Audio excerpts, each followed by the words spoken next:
Tutaq ki, mənim vaxtlarım var idi ki, məsələn, Azərbaycan xalqı niyə demokratiyası tələb eləmir, niyə öz demokratiyasının, mətbuat azadlığının, media azadlığının...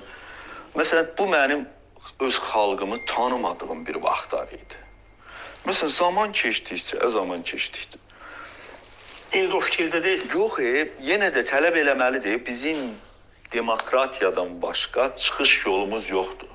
Və yaxşı, biz, yəni, nə üçünük? Demokratiya nədir? Demokratiya odur ki, sənə söz azadlığı verir, sənə danışmaq azadlığı verir, sənə mülkiyyət toxunulmazlığı verir, sənə səs vermə hüququ verir. Deyir, sən də adamsan, gəl səs ver, seçimini elə.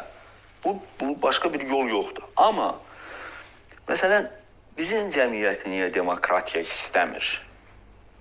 Çünki demokratiya... Cəmiyyət istəmir. Çünki, nə mənada deyim? Çünki demokratiya Azərbaycan cəmiyyətinin dəyəri deyil. Məsələn, Azərbaycan cəmiyyətinin dəyəri, biz alverçi bir xalqıq da. Azərbaycan cəmiyyətinin dəyəri bizə nədir? Küçədə satılan alma.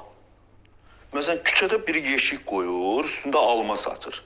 Gedir hansısa bir icra məmuru o almaya bir təpik vurub uçurdanda bütün ölkə bir-birinə qarışır. Nəyə görə? Çünki bu cəmiyyətin dəyəri o almadır.